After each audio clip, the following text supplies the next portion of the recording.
관여하신 것을 역력하게 보입니다. 한 예로 여러분 9절을 같이 한번 읽어보도록 하겠습니다. 9절, 다니엘서 1장 9절 같이 한번 읽어볼까요? 9절입니다. 전사님 잠깐만 좀 띄워주세요. 9절 말씀을 좀 띄워주세요. 9절. 안 되면은 그냥 우리 같이 읽겠습니다. 같이 읽습니다. 하나님이 다니엘로 하여금 환관장에게 은혜와 궁유를 얻게 하신지라. 하나님이 이 일에 관여하고 계시다는 걸 결정적으로 보여주고 있습니다. 하나님이 다니엘로 하여금 환관장에 은혜와 궁유를 얻게 하십니다. 17절을 같이 보도록 하겠습니다. 17절 같이 읽습니다. 하나님이 이 네 소년에게 학문을 주시고 모든 서적을 깨닫게 하시고 지혜를 주셨으니 다니엘은 또 모든 환상과 꿈을 깨달아 알더라. 처음에 서도에는 유다 왕 여호와김 때 바벨론 왕 느부갓네살이 예루살렘으로 모든 성을 에워싸고 모든 걸 가져간 것처럼 절망의 주권이 바벨론 왕에게 있는 것처럼 보이지만 깊은 내면에 들어와 보니까 하나님이 이 모든 걸 사실은 통치하고 계시는 것을 보게 됩니다. 하나님이 다니엘로 하여금 하나님이 이 네 소년에게 이렇게 말씀하고 계십니다. 사랑하는 성도 여러분, 이 본문에서 우리가 결정적으로 알 수 있는 것은 하나님께서는 우리의 눈에 직접적으로 안 보이는 것처럼 보이지만 인생의 모든 것에 관여하고 계시다는 것입니다. 여러분, 고대의 전쟁이라는 것은 나라와 나라와의 싸움이지만은 그 나라의 신과 신의 싸움입니다. 그리고 고대의 개념은 그 신은 그 지역을 떠나지를 못해요. 예를 들어 예루살렘의 신은 예루살렘을 떠나지 못해요. 바벨론에서 전쟁이 치면은 그 신이 이 신을 지배하는 거예요. 바벨론이 지금 예루살렘을 점령했다는 것은 바벨론의 이 신이 마르둑 신이 예루살렘의 이스라엘의 신인 여호와 하나님을 통제하고 있다고 믿을 수밖에 없는 상황이 되어버린 거예요.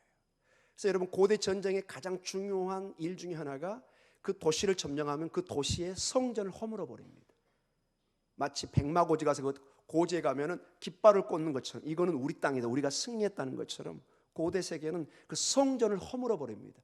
그 신이 무용하다는 것, 우리 신이 월등히 강력하다는 것을 보여주는 것입니다. 그래서 모든 사람은 지금 하나님이 어디 계시는가? 과연 바벨론 신이 우리를 지배하고 계시고 우리 하나님은 무능력하단 말인가? 아니라는 것이죠.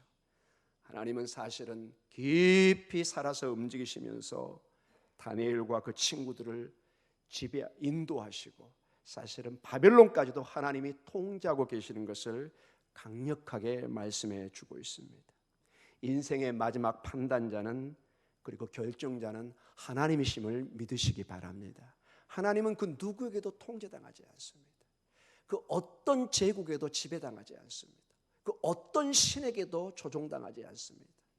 하나님이 오히려 이스라엘 백성들의 죄 때문에 이스라엘 백성들을 남유다를 포로로 잡혀가도록 하나님이 허락하는 것을 보게 됩니다. 이스라엘 백성 남유다에 있어서 그들의 가장 중요한 정체성이라 할 수 있는 것이 나는 남유다의 백성이다, 나는 언약의 백성이다, 세 가지를 통해서 그들은 그들의 정체성을 항상 자랑으로 여겼습니다. 그게 뭐냐? 첫 번째, 약속의 땅이었습니다. 이스라엘, 이 에레츠라고 그러는데 이 이스라엘 땅은 여러분 단순한 땅이 아니라 땅 전체가 사실은 약속의 땅은 전체가 마치 에덴 동산과 같고 이것은 예루살렘 성전과 같은 것이었습니다. 지금도 이스라엘 백성들은 이 땅에 대해서 지나칠 만큼 애착을 가집니다. 땅은 단순히 땅이 아니라 하나님이 주신 전적인 선물이요, 하나님의 임재의 상징이요, 이스라엘 땅 자체가 하나님의 성전과 같습니다. 그런데 그 땅을 뺏겨버립니다. 두 번째로 하나님은 이 이스라엘 언약의 백성을 통치할 수 있는 메시아를 보냅니다. 그게 이스라엘의 왕입니다.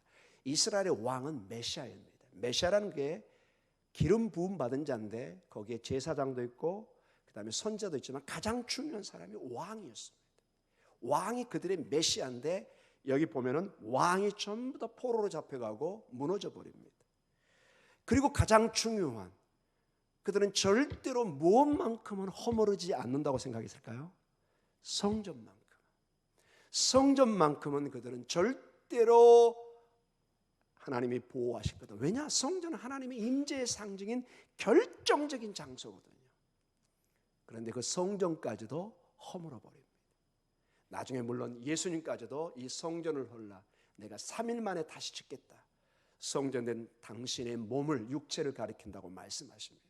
그러나 예수님이 오시 전까지는 모든 사람은 성전은 하나님의 그 자체, 임재 그 자체였습니다. 근데 이 세 가지, 땅과 왕들과 성전을 하나님이 잃게 만들어 버립니다.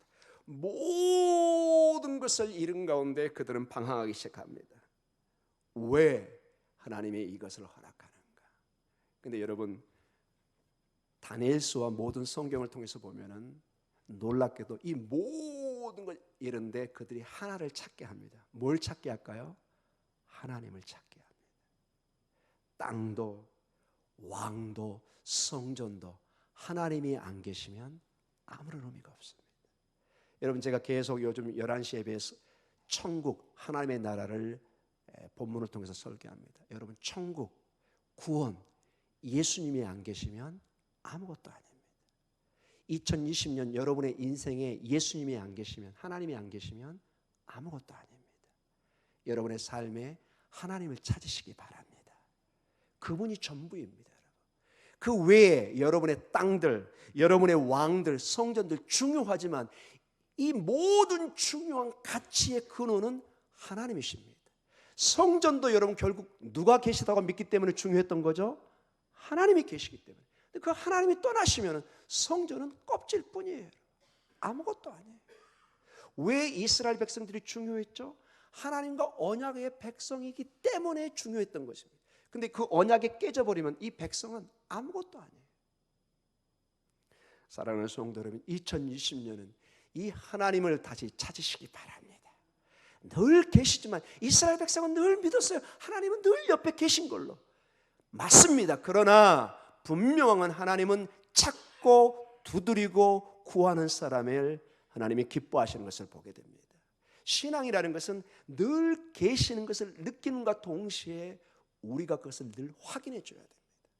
아침에 일어날 때마다 하나님, 제가 주님을 환영합니다. 제 삶에 임재해 주시고 오늘도 저와 동행해 주시옵소서. 마치 에덴 동산에 첫 가장 관계가 좋을 때 아담이 하나님과 동산을 뭐 하셨죠? 거니셨습니다. 함께 동행하셔야 됩니다. 여러분, 가족이 그냥 산다고 가족이 아니죠? 함께 사랑을 나누고 확인하고 서로 격려해주고 끌어줄 때 거기에 가족의 가치가 드러나잖아요.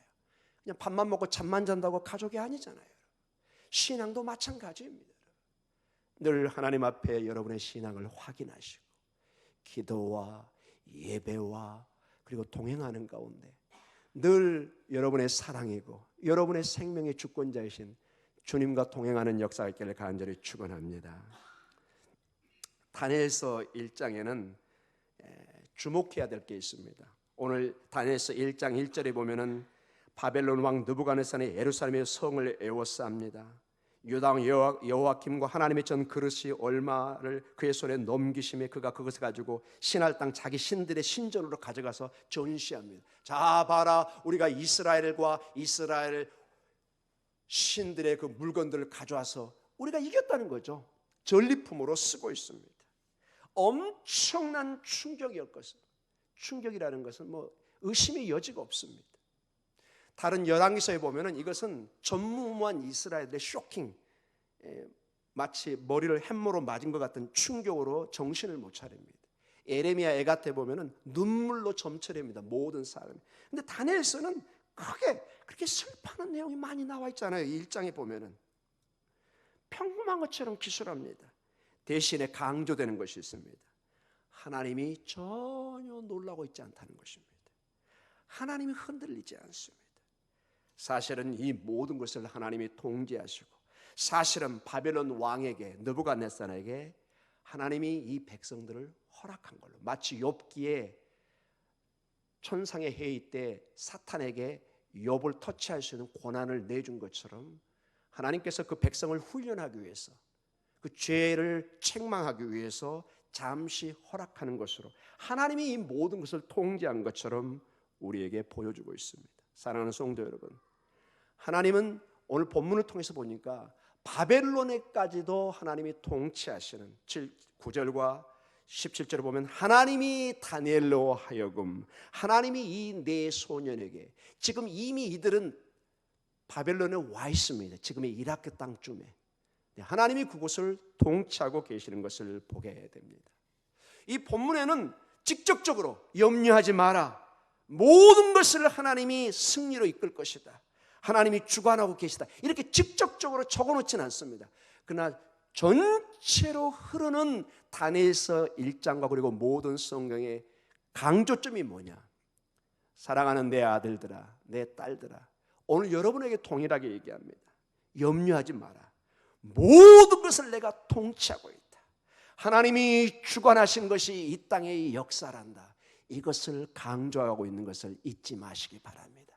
이 다니엘서 1장을 통해서 여러분이 절망과 슬픔과 좌절 속에 있는 다니엘을 보지 마시고 그 다니엘을 통해서 그 어려움 속에 있지만 그를 바벨론의 그 왕국에서 우뚝 서게 하는 하나님의 통치, 하나님의 인도하심을 보게 하는 것입니다.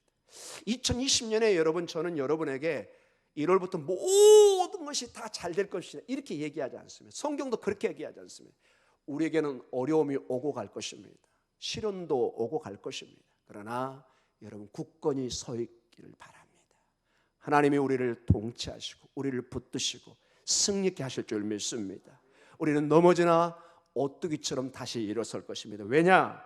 하나님이 우리와 함께 하시기 때문에 그렇습니다. 저는 결론적으로 이 본문의 말씀을 보면서 시편 46편을 좀 다루기를 원합니다. 짧게 다루겠습니다. 시편 46편은 이러한 고난의 때 고라 자손들이 이스라엘 백성과 찬송을 했던 것입니다. 고라 자손 때 고라 자손이 이스라엘 백성과 함께 찬송했던 그러한 내용입니다. 여러분, 시편 46편 1절과 3절을 같이 한번 읽어보겠습니다. 1절에서 3절입니다. 같이 한번 읽어볼까요? 하나님은 우리의 피난처시요 힘이시니 환난 중에 만날 큰 도움이시라. 그러므로 땅이 변하든지 산이 흔들려 바다 가운데 빠지든지 바닷물이 솟아나고 뛰놀든지 그것이 넘침으로 산이 흔들릴지라도 우리는 두려워하지 아니하리로다. 아멘. 여러분, 이 고라자손의 이 시편이 절대로 평안한 가운데 나온 게 아닙니다. 포로기와 고통 속에서 우리의 피난처시요 힘이시니 환난 중에 만날 큰 도움이시라고 말씀하고 있습니다. 이것이 여러분 그들의 신앙 고백이고 이 신앙 고백이 그들을 수천 년을 버티고 굳건히 서 있게 했습니다. 그리고 여러분, 중요한 게 마지막 10절과 11절에 이제 이 시편 46편이 끝나는데 놀라운 고백을 합니다. 우리 10절과 11절 같이 한번 읽어보도록 하겠습니다. 10절이 전사님 10절 뒤쪽에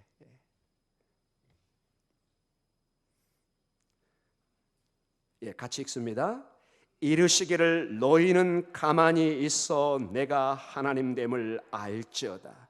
내가 문나라 중에서 높임을 받으리라. 내가 세계 중에서 높임을 받으리라 하시도다. 만군의 여호와께서 우리와 함께 하시니 야곱의 하나님은 우리의 피난처시로다. 아멘. 너희는 가만히 있어 내가 하나님됨을 알지어다. 내가 문나라 중에서 높임을 받으리라. 내가 세계 중에서 높임을 받으리라 하시도다. 사랑하는 성도 여러분, 하나님의 그 강력한 임재를 높이시기 바랍니다. 하나님이 하시는 그 놀라운 일을 여러분이 드러내시기 바랍니다. 어떻게 드러내시냐? 여러분의 기도와 예배를 통해서 주님 임재하여 주시옵소서, 이 일에 관여하여 주시옵소서.